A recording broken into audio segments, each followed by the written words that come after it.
Welcome. My name's Caitlin Flanagan, and I'm a contributing editor to The Atlantic. And we're here this morning to discuss a subject that's been such a significant part of the national conversation, really for the last 2 years, college sexual assault. And we are tremendously fortunate to have Nancy Gertner with us to talk about it today. Judge Gertner was a federal judge for 17 years, and she's currently a member of the Harvard Law School faculty. Over the course of her career, she's been a tireless advocate on behalf of women's issues, ranging from domestic violence to abortion rights to rape itself. In fact, the title of her memoir is In Defense of Women, Memoirs of an Unrepentant Advocate. But she is also one of 28 members of the law school faculty to sign an open letter that objected to the university's newly adopted sexual harassment policies and procedures. The letter said that Harvard University had adopted procedures for deciding cases of alleged sexual misconduct which lack the most basic elements of fairness, which are overwhelmingly stacked against the accused, and which are in no way required by Title IX law or regulation. Last winter, Judge Gertner published an essay in the American Prospect called Sex, Lies, and Justice. Can we reconcile the belated attention to campus rape with due process? She wrote that rape is a crime to which women feel uniquely vulnerable, no matter who they are, no matter what their class, their race, their status. But she also wrote, if there is a widespread perception that the balance has tilted from no rights for victims to no due process for the accused, we risk backlash. In this Sunday's New York Times piece about affirmative consent laws, Judge Gertner was quoted as saying, if there's no social consensus about what the lines are, then affirmative consent has no business being in the criminal law. So what we have this morning is an opportunity to learn about the deepest complexity of our laws and university policies regarding campus sexual assault from one of the country's leading experts on the subject. So I think we're all in for an experience to really learn a lot, and thank you so much for coming to Aspen. Thank you.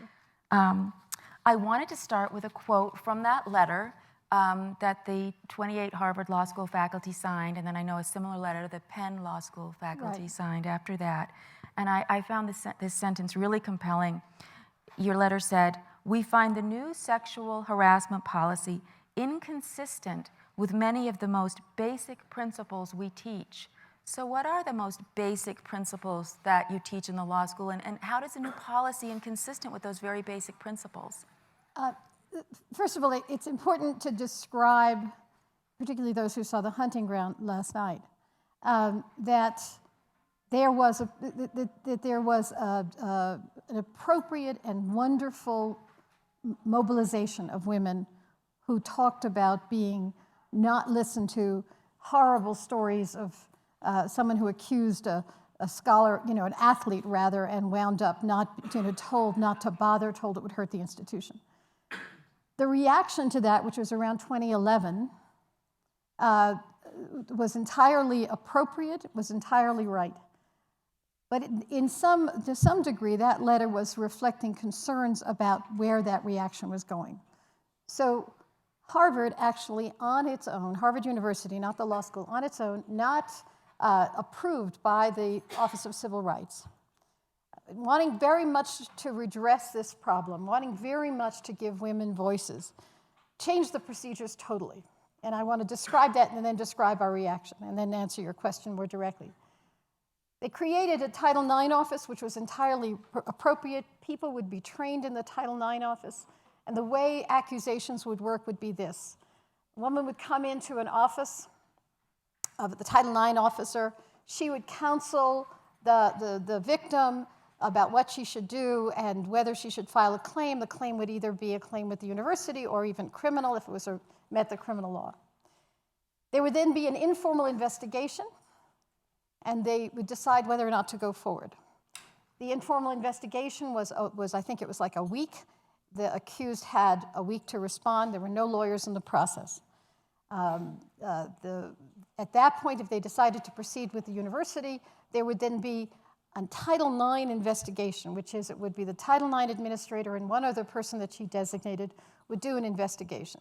So far, it sounds fine, right? Do an investigation of what happened.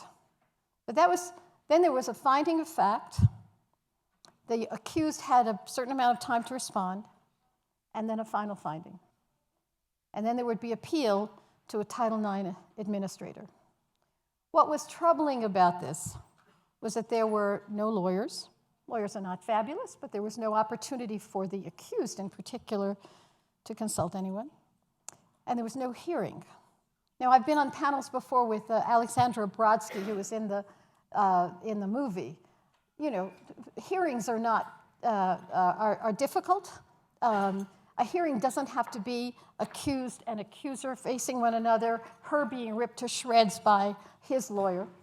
It could be a situation where one side says X, one side says another. You ask questions based on a written script. In other words, no one is directly confronting. There are questions in advance.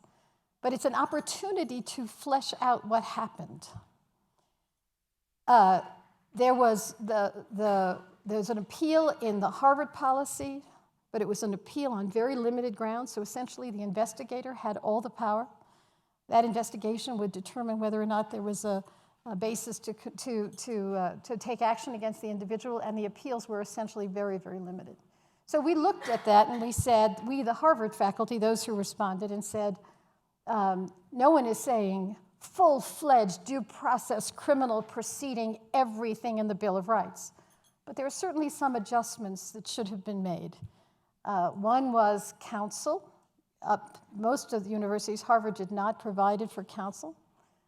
Two was some kind of hearing at which both sides would have an opportunity to speak before someone who would be in the kind of role that I played as a judge, before an adjudicator. We could temper that hearing so that it would be more appropriate for victims.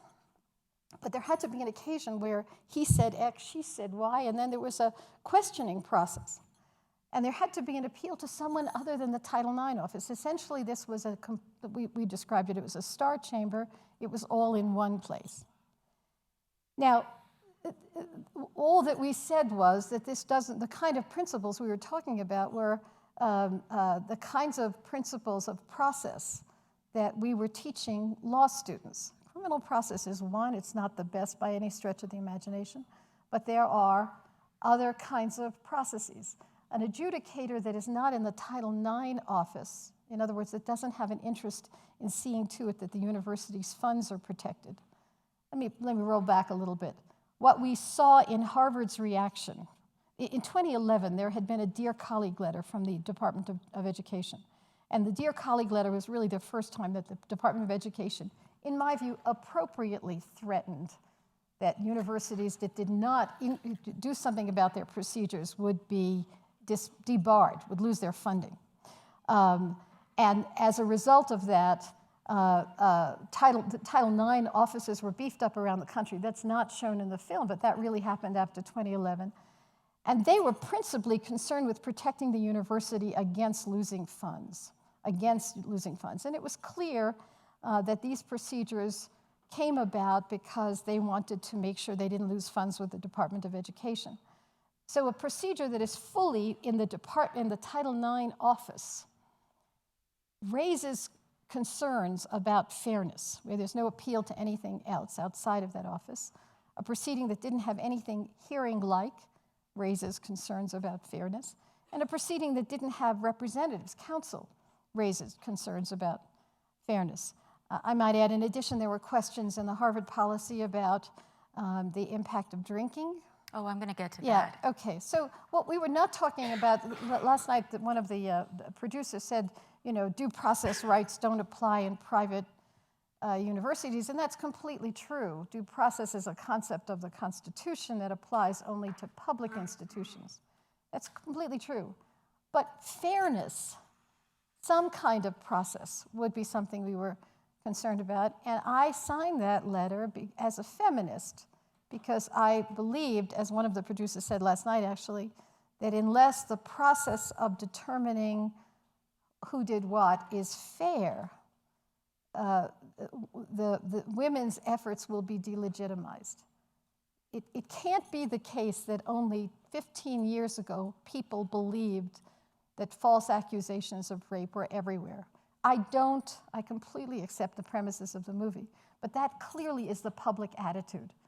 So if we don't create procedures that are fair, we will buy into those attitudes and the movement will be undermined. So that was the nature of the concern. And let me ask you this, because I know it's one of the first questions that comes up in conversations around this. People will say, well, wait a minute, a sexual assault, a rape, that's a crime, that's a criminal act. Why are colleges even involved at all in any kind of adjudication process with that? Should it just go straight to, bringing the cops in and going that route? Should there even be a college process? Why are there two separate processes? And also the question that always comes up, who decides and how is the decision made that it's going to go to the college, or it's going to go to the criminal process, or it's going to go to both? It's to some degree, sadly, the reason why these are not automatically criminal issues. There's numbers of reasons. One is women don't want to. The victims don't want to put themselves through the criminal justice process because that procedure is confrontation, hearings beyond a reasonable doubt. That procedure is, because imprisonment is on the line, is the highest procedural protections that we know how to give, and they are not easy for someone who is a victim. So women don't want to participate in that. In addition, the university has a separate obligation to the community. So oftentimes, the criminal process will take years. They need to deal with the accused being in the same dormitory or being in the cafeteria. Mm-hmm. They need to do something right away. The problem comes when both proceedings are going on at the same time. And then that's troubling, because a man who's facing a criminal proceeding can't speak. And if he can't speak, he can't defend himself in the university proceeding, and then there are consequences to that. So he could wind up thrown out of or suspended while the criminal proceeding goes on. And then one of the things we talked about was that, in fact, none of the universities have a way of coming back to school if he is acquitted. Now, there's one thing to be able to do things quickly, and it should. The university should have temporary measures to deal with people on campus, but there has to be a way of redress if the criminal process yielded a different result. And I'm just wondering, because you spoke in your American Prospect piece about some strong backlash that you personally received when you helped a young man on appeal in a rape case in the 1980s. Have you, or anybody that signed the letter, have you had backlash against you that you're setting the movement backwards in terms of solving the problem of campus rape? What is that? Actually, I have not. For one thing, so this is a letter written by law professors. And for one thing, the Department of Education looks like it's going to approve our procedures. For another thing, other universities have accepted. In other words, the response, the only way I think in terms of continuums, that's the way I think. So it's not, the hunting ground showed absolutely no response and totally inappropriate procedures. Then there is what I saw Harvard University, which is an administrative office that was doing everything with no appeal and no hearings. There is a middle position, which we were trying to carve out, which is both respectful to the victims and also had legitimacy. So I actually haven't had, I haven't had any negatives at all. Mm-hmm. And the Department of Education is telling people that there really is a range of responses, and this range was entirely appropriate. One thing that really interested me about the letter, the Harvard letter, just one more question about it, was that you all described this new policy and procedure as being a threat to academic freedom. And I've heard of so many different kinds of threats to academic freedom today in American colleges and universities. How did this policy regarding sexual assault comprise that? Well, it took the faculty, and I'm actually more ambivalent about that piece. It took the faculty which had formerly had a role in looking at these issues. It took the faculty totally out of that. I'm not sure I feel badly about that. But also the policy, in some measure, purported to redefine, as I said, what sexual assault is. And there were concerns that they were redefining it they had redefined it without any input from the people who were in the community. I mean, that was the basic issue, is this was a policy that was literally arrived at one summer and then announced, and all of the stakeholders in the university, including the faculty, had not had an opportunity to speak about it. There are academic freedom issues that were not the subject of the procedures, which I don't know how to wrap my head around that. The movie last night was talking about people who supported women who didn't get tenure or were dismissed. We've also seen the opposite. I can't remember her name. Is a woman who wrote an article for the Chronicle of Higher Education about the ambiguities of sexual harassment. She wound up with someone filing a complaint against her. And the complaint was dismissed, but it says something about sort of filing complaints in order to address what should be an important conversation. And now I wanted to talk a little bit about, to use your word continuum, and looking at the quote here from your piece, it has the word continuum in it, the world in which, the environment in which these events, many of them take place. And I was on a panel about this a couple of months ago, and I brought one of my sons who's in high school with me to see this panel and to learn about it on college sexual assault. And I was the interviewer, and there were people like Susan Estrich and my colleague Hannah Rosen from The Atlantic, and we were talking about college sexual assault, and then I drove my son back to high school. And he said to me, I said, "So Connor, what did you think of the panel?" And he said, Mom, the problem with that panel was you guys were all too, and I was really interested, like, what's he gonna say? Like, too liberal, too conservative, too feminist, too anti-feminist. And we're driving up Laurel Canyon, he goes, "You were all too old." I was like, that is a really astute comment, because what he was getting at was that, yes, we may have, with attorneys and journalists, we may have had understandings of the law and understandings of reporting, but we are so far away from so much of this culture. And as my pal P.J. O'Rourke has said, college hookup culture makes the casual sex of the 1960s look like an arranged marriage into Crete. It's like, so I'll be reading one of these cases and saying, this is just so wrong. And then, so you did what? And then, not that I'm putting a judgment on anyone's, I'm really not putting a judgment. It's just so foreign to me. And in the American Prospect piece, you described a continuum of campus sexual encounters from violent rape to sex fueled by alcohol impairing all involved, to the expectations about women and men in the so-called hookup culture, to consensual sex followed by second thoughts. Now, violent rape certainly does happen on college campuses, but I think that's pretty self-explanatory. But let's just quickly touch on these three issues. Alcohol, and this issue of, which you've talked about, and Jed Rubenfeld at Yale Law School has talked about, this notion of being under the influence of alcohol versus being incapacitated by alcohol. And a widespread perception that if you're in any way under the influence of alcohol, you're incapable of giving consent, that is the same as being incapacitated. What are you saying? Well, the Harvard policy that we were reacting to was explicitly uneven. Mm-hmm. So there was someone who was impaired. Someone who's impaired is unconscious. You can't consent. Sex with that person is out of the question and is rape, criminal, not a question about it. The intermediate category was impaired, buzzed, right? Under the Harvard policy, if the victim was buzzed and he had sex with her, it was rape. If he were buzzed, that didn't have any impact on his responsibility. We wanted to at least have a conversation about that. If both are impaired, what should we do about those relationships? I got to the point, it's actually not in the article, but it's actually a discussion I want to have, that we should be dealing with adjudication, redressing, dealing with hearings and dealing with complaints. But we have to deal with, dare I say it, prevention.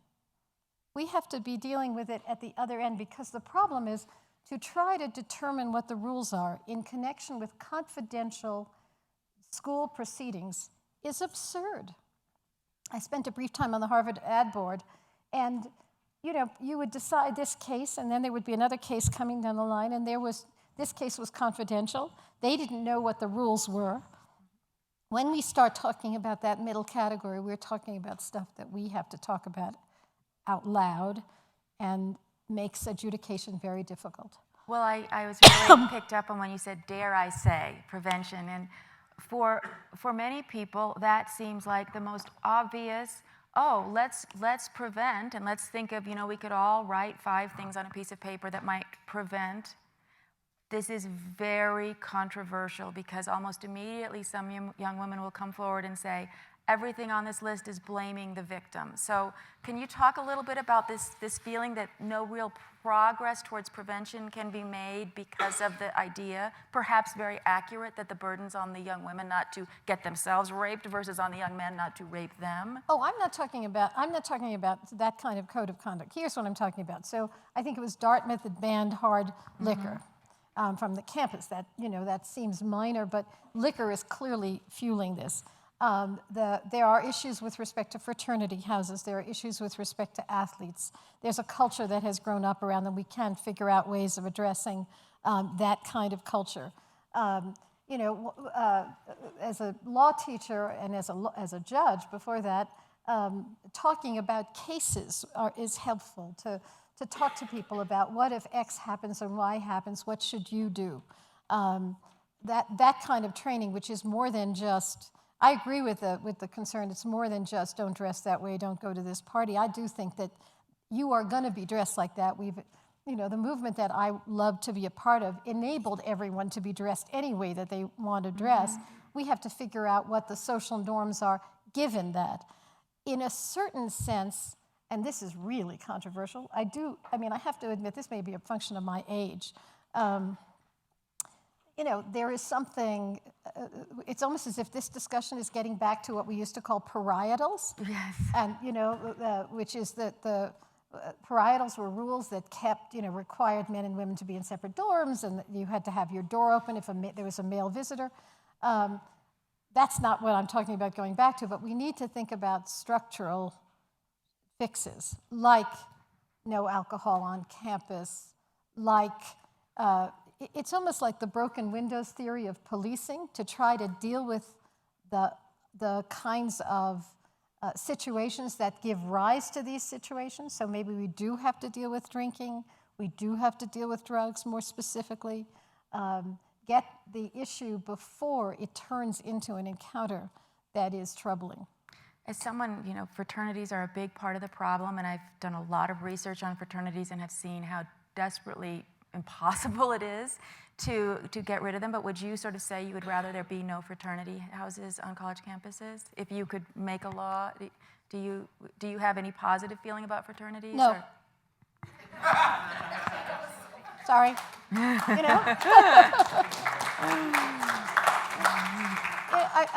So you create, I haven't actually thought about this, but you create an institution in which there are initiation rituals. The initiation rituals are, if they're not sexual assault, are the worst of sort of male posturing. There's something that we have to do about that. And the same thing with athletes. Athletes can't come to school believing that they have impunity. And that's something that we have to address. So I actually want to think about, we have to have an adjudication process that makes it clear that is legitimate, that is not overweighted on one side or the other, but we also have to talk about prevention, and the prevention is more than just talking. The prevention is trying to understand what are the roots of these issues and addressing those roots. That's the much better way to go. And then this other really a controversial thing, but again, I think you're absolutely right. If we don't talk about it openly, we don't get anywhere.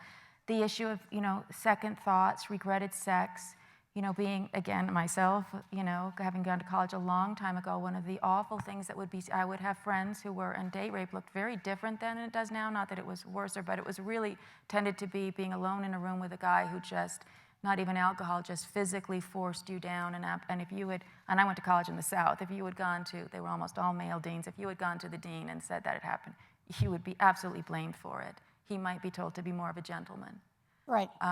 So. Right. Force, as I said, force is one thing, but But the idea, but even then, the idea would be you probably wanted to do it, and now you're embarrassed that you did it, and now you're calling it a rape. So it's a horrible old stigma around rape victims, as old as time, and yet we have to be openly talking about everything. There may be cases where that plays a part in it. And as a feminist, how do you address such a loaded thing as second thoughts? I have if I can inject any humor into this, I mean, my old-fashioned view of this was, this is something the Senate didn't know about when they confirmed me as a judge, and it's now going to go viral, but whatever. I'm at a point in my life where my chances on the Supreme Court are shot, so I can just about say anything. I used to call it as the phenomenon was windows. The phenomenon was windows. You would have sex with someone, you'd wake up the next morning and you wanted to jump out a window. Now, you didn't want to jump out a window because you felt, this was a terrible, sort of immoral thing to do. That had changed. You just wanted to get out of there and not have to deal with breakfast and have absolutely no relationship with the guy. And so jumping out a window was the fastest way out of the house. I think we have to talk about male-female relationships. Certainly there are situations, and actually some of the examples in the movie were much more, that I know about personally, were much more complicated. If a woman is using getting impaired, getting buzzed, to take away her inhibitions, if a woman is doing that, she's not taking responsibility for the act. If a man is feeding her liquor, it's a different issue completely. If a woman feels, we now have sort of freer sex, but it's still in an atmosphere of social inequality for women. So that there are myriad situations in which a woman will feel compelled to say yes when she really doesn't want to.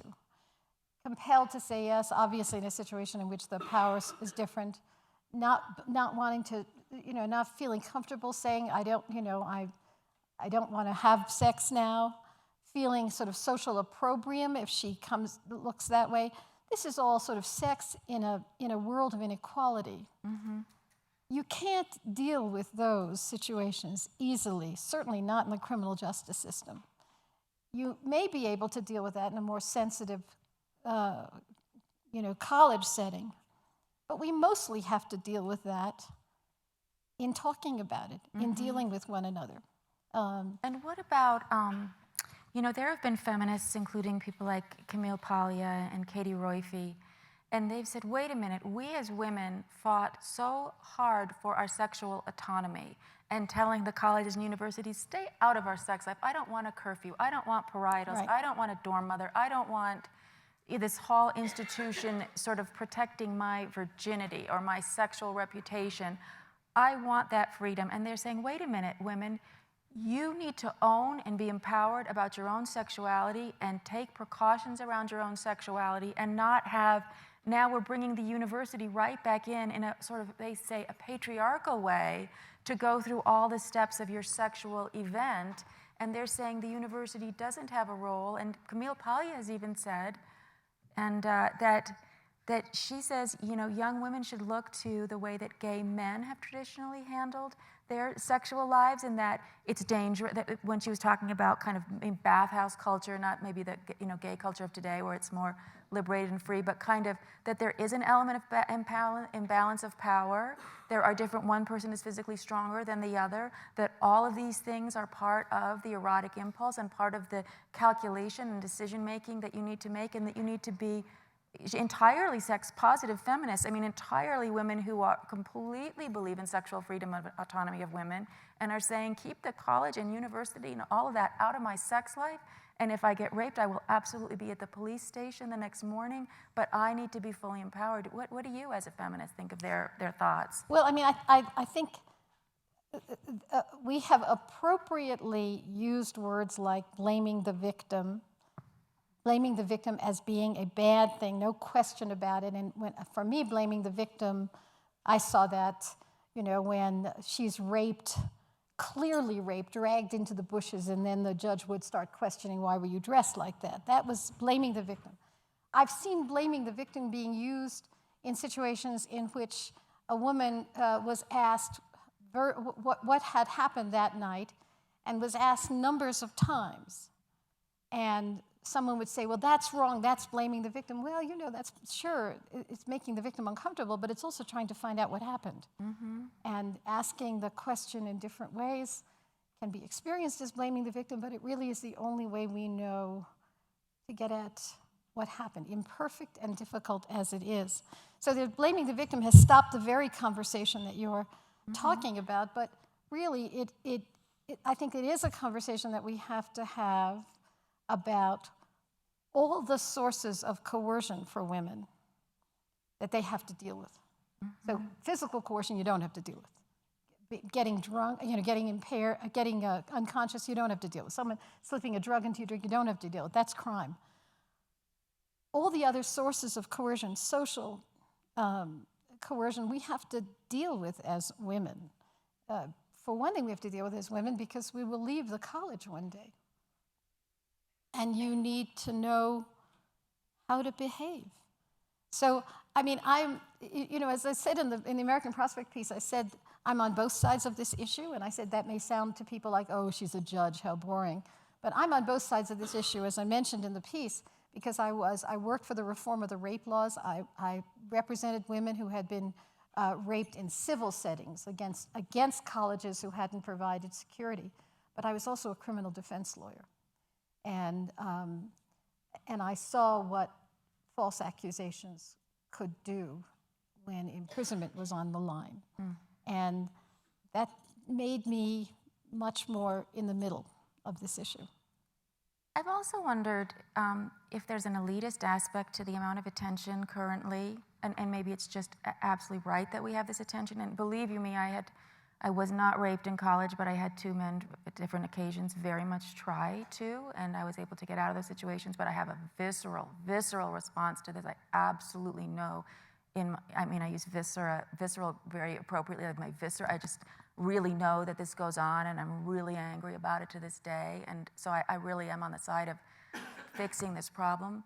But I also noticed there have been on the news for the last 2 years so many young women at expensive four-year colleges, often white women, often well-off families, and the whole country is kind of looking at them and their situation, and I'm thinking, how many low-income, racially diverse, teenage girls have also been raped in situations that are far more violent than many of the campus assaults are, and yet we have a society, it's like, well, that's the intractable problems of urban poverty versus we're all looking very carefully at a very, just to be a student at a four-year college where even if you have loans or whatever, that's like, you've been able to gather enough money and resources together for a dorm and a meal plan and an iPad, and it's an elite population, which doesn't mean the problem shouldn't be redressed, and it doesn't mean men should have more freedom within that place. But do you think that we've gotten a little too much focus on an elite subpopulation in terms of rape in young women? I actually don't. I mean, I think that if this is the subpopulation that started this conversation, more power to it. I think that it's a good thing. It certainly should get us to talk about social and economic inequality for women and what it means to have sexual freedom in that setting. That's really what, in my view, I want to think about. All of the situations of coercion that women feel, and the sources of which we know, that are not necessarily rape, but are not good. And the question is how we address that. So no,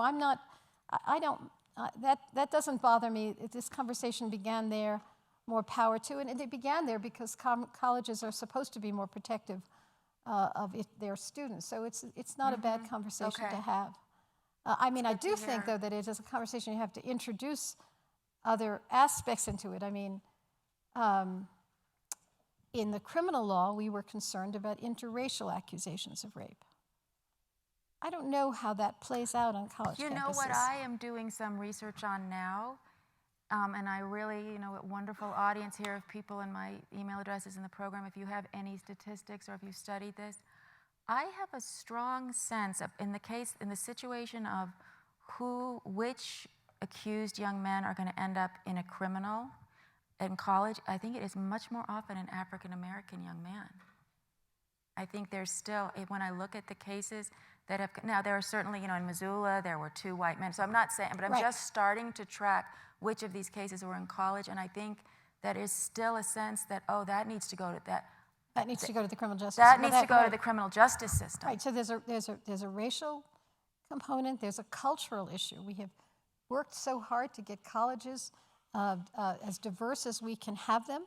Some of the cases that I have heard about are cases in which the social cues were totally off, where some person thought it was yes, and the other person thought that it was no, and it was really cultural and social cues that were just off the wall. So the question is, what do we do about that's the real, I shouldn't say that's the real, there's no question that the cases that you've seen that were, the conspiracy to get the woman alone with the man, force, those are terribly important situations. There's also no question that women who are coerced in the way I've described may experience that every bit as much as a rape. Mm-hmm. The question is what we do about that. Mm-hmm. The question is what we do about that. And I think that that's a complicated issue. I want to ask you this. Imagine if we had a young woman right here who was about to go to college in the fall. And I said, great, Judge Gertner's here, and she's going to give you some personal advice. And she's a young woman we can all imagine. She's strong and she's powerful, and she's gotten messages from home that she can dress however she wants when she's at college. She can have sex just for fun when she's at college. She doesn't have to have a commitment or whatever. And she can drink when she's in college. And we know that there's going to be a lot of alcohol available in college, and maybe she hasn't been allowed to drink at home, and we don't know how she's going to take to alcohol when she gets there. What are you going to tell her as far as, and so we bring this daughter to Judge Gertner and say, Judge Gertner, can you give her a 2-minute talk about how to avoid getting the best she can? Because there are certain things you cannot avoid, getting pulled down and raped, you can't avoid that. But in terms of what you're talking about, the more nuanced, the things in the middle of the continuum, what are you going to tell her? That is not a good question. Okay, I've been told that before. I've been told that before. But here's what comes to mind. Right. Last summer, I was on a panel with a bunch of, with Sherilyn Ifill, who is the head of the NAACP, and other black scholars. And they were given a hypothetical. What are you going to tell your son? Right. What are you going to tell your African-American, your son, about dealing with the police and how he should dress, et cetera? And each person said, pull up your pants, be respectful to the police, don't do, in other words, all of the things that they shouldn't have to do if we were freely able to choose who we are and interact in this world. Unfortunately, that is what I would wind up telling this young woman. I would be giving her some of the same advice. It's a version of the advice that I got when I was a kid. It's not empowering advice. You wish that the world was not like that. But if you're talking about advice as a parent or a professor or a judge, that is the advice that I would give. It really is an analog to that. Mm-hmm. I agree with you completely. But there's been a lot of research, United Educators, which deals with, it's the largest insurer of colleges, and they deal with claims for sexual assault. And they just decided to do a deep data dive on all their claims history of the last 2 years. The overwhelming majority of sexual assault claims were freshmen. That somehow or other, and by senior year, it's tiny, that something happens, the experience of being on the college taught them things that somehow, if we could find a way to teach them before they got there, might lower that statistic, but as you're saying, might force us into conversations that perpetuate rather than solve the problem. Right. But that's still trying to look for systemic issues. That's a terribly interesting statistic, because it says that when people are trying to find their way in a new environment, they are vulnerable, and how can we deal with that vulnerability? That's what we should be talking about. Well, what I've noticed, just having, before I was a writer, I was a high school teacher for a long time, and in the 90s, it was all about empowering girls, and you know what? We did it. I thought, we're never going to get nationally these kind of math scores. We're never going to get it, the country did it. But what I have seen happen is we are sending girls flying high out of high school. They are so full of confidence, and they really believe, because we've taught them to believe, they are in every way the equal of the boys. And I think some of them get to college and like, I can do what the boys do. I can drink the way the boys do. I can walk around at night. And they're not like my friends and I in college in like the late 70s, early 80s. We had to walk in groups because we had internalized this idea, this fear. And I think some of them, that's in that first 8 weeks of college, they go and they match the boys' drink for drink, and it's very, very dangerous. That's a terribly important point. That really is a terribly important point. The other thing to add to the conversation is that when you start talking about LGBT issues, what we have found is that colleges and universities don't know what to do about those kinds of accusations.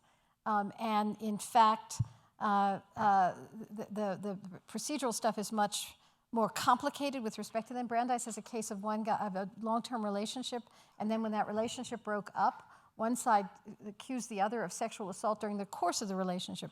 Brandeis didn't know what to do, so they found the accused guilty, but essentially he had, didn't have much to, there was no penalty, effectively. And what I'm drawing from those situations is that in a homosexual situation, the colleges are not as protective of the accuser as they are with women. Oh, in other words, the colleges are, to some degree, in enabling a much more protective view of women, a view of women that we want to reject in other settings, and they don't have that view in gay relationships. They don't know who to protect in that kind of situation. So the kinds of attitudes that we've spent our life fighting against are present in these kinds of settings. Another thing I'm concerned about, and in a moment we're going to open to questions after one more question from me, but just an aside, I'll self-disclose I don't know. Listen, if I told them about Windows, you should disclose. Okay, all right. Well, this is just really a self-disclosure as, I guess, a liberal, but as a liberal, that's a big disclosure. Okay, or I don't even know what it means anymore. But this is something I am worried about as a backlash from the right, and I have conservative family members. I'm talking maybe the religious right. I don't know. I just am very concerned as we're having a more open culture and that young gay men are feeling more comfortable coming to the college about sexual assault claims of their own. I can absolutely see a headline in 2 years in certain quarters saying these colleges are full of homosexual predators, and I can absolutely predict that. So that's another layer of horribleness that we can deal with. So I'm going to ask one more question, and then I'm going to open it up to everyone. And one thing I notice at Aspen is the same thing that I notice everywhere that has a good conference, which is it's question time and you get some good questions, and then you go outside in the lobby and you hear people saying to each other, what I was going to ask, I'm like, those are really good questions. So I just, whatever it is, feel absolutely free to ask, to challenge. It's a civil conference. It's very civil here, so nobody's going to shoot you down, and we're certainly open to, if you disagree with anything that we've said, this is absolutely the time and place.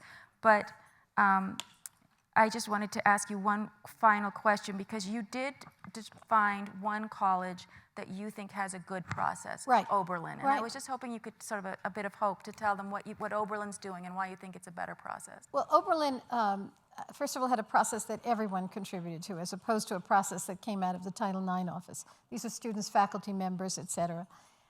They had both sides represented by counsel. They had an informal investigation because people want to be able to determine if there's a reason to go forward. But they had a hearing process. They had a hearing process tempered by, hearing, it's not like Perry Mason. It's not like a hearing in which, there's a jury and people are cross-examining one another. They had a hearing process in which both parties would be represented, would be present. She could speak, and in response to questions, written questions that his side gave her. The adjudicators who were trained in sexual harassment law and Title IX would then ask questions of both sides. It was a hearing that was much more respectful, candidly, than criminal proceedings are. And there was then an appeal to someone different from the people who were doing the adjudication. In short, it was, and this was a liberal institution that really wanted to address sexual assault, had all the right feelings about it, and essentially did what we were asking to do, which is to try to come up with a middle that would make the claims legitimate and not run the risk that someone will say, well, of course the Title IX officer was going to say yes to anything you wanted. Right. So it was a better both with respect to appeals, hearings, and counsel, and it was better in terms of the buy-in of the community to what the process was, and it was approved by the Title IX office. And are they finding success with it? Are they happy with it? They are happy with it. They are dealing with this is the lawyer in me. There are issues about procedures. That's what we've been talking about. And then there's an issue of substance. What are the lines? They are having the same concerns about the lines that we are having here. There's a debate that we don't have to get into, which is about affirmative consent and whether or not it is rape unless she has said yes and verbalized a yes. And they have affirmative consent, and that's cropping up around the country. I'm not sure what I think about that. On the one hand, frankly, one part of me says it's great to have women take agency for sex. It would be great to say, no, I don't have to get buzzed in order to say yes, or I want to be swept away. I will say yes. On the other hand, we know that sexual encounters are murky, and that may be asking more than we should of these murky encounters. I don't know. I'm genuinely ambivalent. You also began with the New York Times article. There was a New York Times article about the criminal law. I want to make a point about the difference between colleges and the criminal law. For colleges to have these kinds of procedures, which are not formal criminal processes, and even definitions of assault which are broader, that include both rape and sexual harassment and any kind of inappropriate sexual encounters. For me, it makes sense that colleges would have a broad range of substantive, give content to interactions between men and women on their campuses, because they're a community, they care about civility. The criminal law is a different matter entirely, and what the New York Times article, some of you may have read, by Judy Shulevitz was whether the criminal law should begin to reflect some of these same issues. What's affirmative consent? Start defining criminal sexual conduct in this middle. That's a different issue. Right. I mean, when imprisonment hangs in the balance, you only litigate, you only establish rules that are clear. And if there is a lack of clarity in the areas we're talking about, it cannot be the subject of the criminal law. Rape is different, predators are different, but the criminal law is different. So it's important to make sure that the appropriate conversation on college campuses doesn't bleed into prisons. Because, as I said in my opening remarks of this festival, I know what the consequences of imprisonment are, and the racial issues are profound in that situation, and the cultural issues are profound in that situation. So that's really a different discussion that we have to worry about. Well, let's open it up to questions. And we have two people, and if you could come down with microphones, we have lots of questions, maybe right here to start, and then right here, and then... This gentleman. Yes, please. Thank you. Oh, thank you. Hi, my name is Carlin. Sorry, I'm really loud. In the fall, I will be attending a private liberal arts Christian institute, and I was just wondering, are there any studies on these kind of institutes and campus rape? And also, should I be more concerned that something like this can happen in this setting versus a public institute? I don't know of anyone who's talked about the incidence of rape different in different institutions. I don't know whether anyone has done that. Certainly, the Hunting Ground had some very particularly troubling stories about Notre Dame and St. Mary's College, but I have no idea. The Title IX office now, university has, those statistics now are public, which is a great thing. So you actually can get information about the institution you're going to by going to the Title IX website.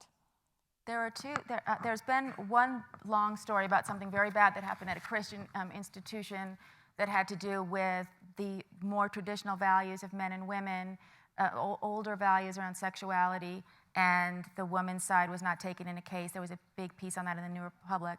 But in general, Christian institutions are much better because there's far less alcohol in Christian institutions. Far, far less. And Catholic is very different from Christian, I'm an Irish Catholic, so same, St. Mary's and all that. No, that's going to be plenty of booze. But at a traditional Christian or at a Christian college, there is far less alcohol, and the majority of the cases involve alcohol. And you do have, whenever you have a group of students who have chosen a particular type of religious affiliation in college, you at least have a core set of values that people are abiding by. So I think that but definitely statistically, the lower rate of alcohol use in a Christian, can you tell me which it is? Trinity Christian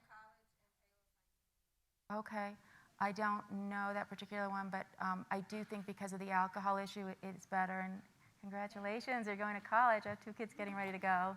1 more year. So I actually do have the mic now. Thank you both. Sorry. Thank you.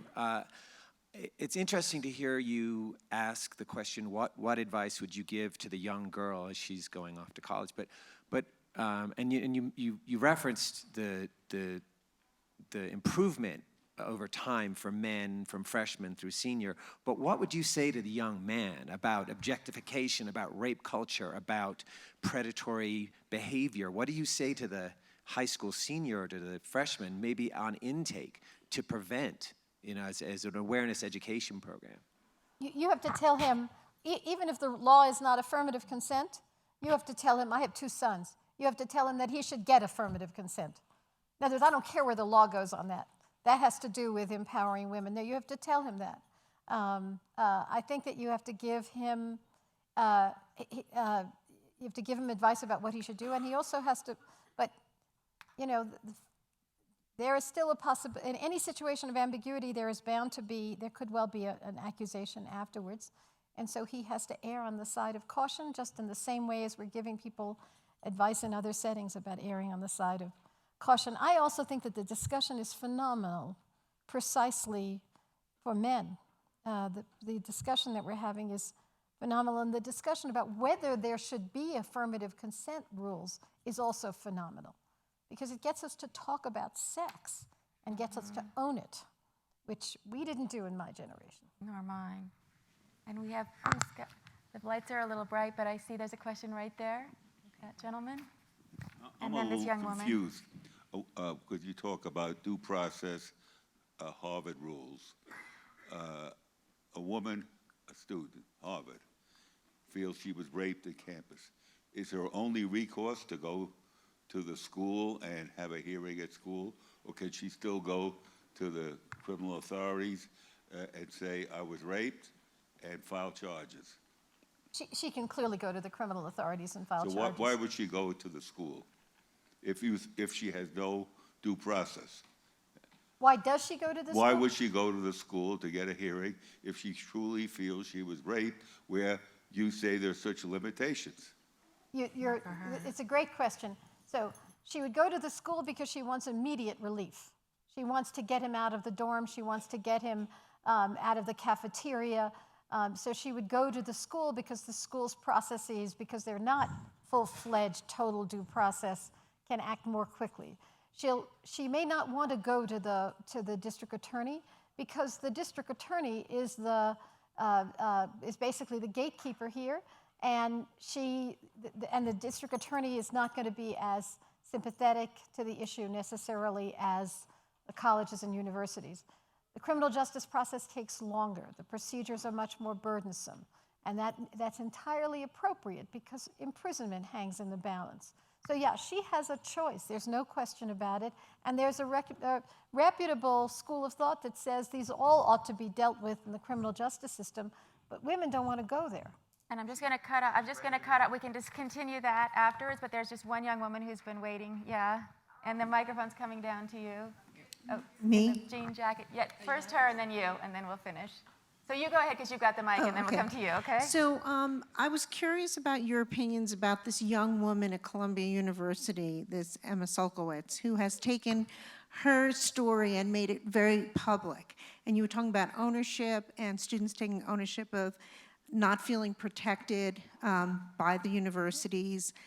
This is a case where this young woman, the man that she claims raped her, was not asked to leave campus, and she had to go through many years seeing him and having him around on campus. She's taken the discourse very public, and I'm just curious as to how you feel about the stance she's taken and how you think that has opened up the discussion publicly. That actually is a very troubling case to me. So we have to make a distinction between the women who were told, don't complain, we want to protect the institution. Those women, I mean, that's a terrible thing. That shouldn't have happened. They should complain. There should be a process. And then there are women who went through the process as fair possibly as we could make it and lost, and who are now complaining. That's a different kind of complaint. That's not that the university didn't credit my accusations. There was a process. People lose in these processes. There, the issue is, what about our social and cultural norms made it hard, or what is it about our social and cultural norms that made it hard for her to succeed, or what it was about her story that made it hard to succeed? I mean, you have to step back, and the press doesn't distinguish between the cases in which nothing, the person was nothing, there was no adjudication, and the cases in which there was an adjudication and they lost. There's something, I mean, people will disagree with me on this, but there's something very troubling about what she's doing, because the man, up until recently, he didn't want to respond. The university couldn't respond, so she could create the narrative totally on her own. That seems to me to be unfair. If the process was terrible, that's a different, terrible in the sense, not terrible in the sense that she lost, but because it wasn't fair in some way, that's a different issue. But those kinds of cases are not the same as the football player who doesn't get accused because the college wants to protect him. There will be women who will not be believed. And you have to ask, are they not being believed because of our old-fashioned cultural attitudes? Boy, then we have to deal with those attitudes. Are they not being believed because their story is inconsistent? There are lots of reasons. I know that, the false accusation is not regular, is not as rampant as people think, but there certainly are women who are maybe have misplayed the cues themselves. But if it's been adjudicated, it's really a different issue. One final question, the young woman in the jeans. Oh, good, you've got the mic. So I've noticed the conversation is very centered around women and cases between male and female. And I think especially when discussing rape, it's always like the woman's the victim. And I didn't really hear you guys touch about male victims. So I would like to hear... Thank you. I would like to hear what you have to say about that. And also, you guys brought up that whenever it's cases within the LGBT community, it seems that they're less protective of the accused. And what are you going to do to change that? You're talking about male victims of sexual assault or male victims of the process, wrongfully accused? Sexual assault. Of sexual assault. Like the Brandeis case. The Brandeis, well, Brandeis is redoing its procedures. Brandeis is, in fact, may well be sued by the Department of Education on behalf of the accused, who didn't get a fair hearing, who didn't get, it was almost as if from the very beginning the university didn't know what to do with it, and so they just as soon find him guilty but do nothing. That was their compromise. So they have to, the same process that would be fair to the victim when the victim is a woman and in a heterosexual situation should be as fair as we could make it when the victim is a man in a gay situation.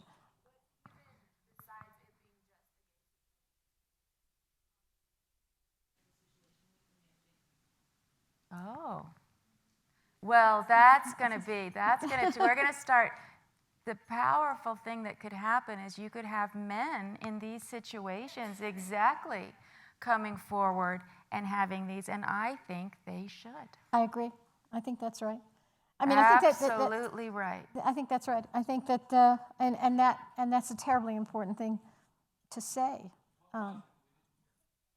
That young men who have had, incapacitated young men who really didn't want to have sex, and a young woman forced an encounter on them, and our cultural norms are, oh, well, he was the winner. You know, he shouldn't complain. What if he came forward and said, same as a young woman would?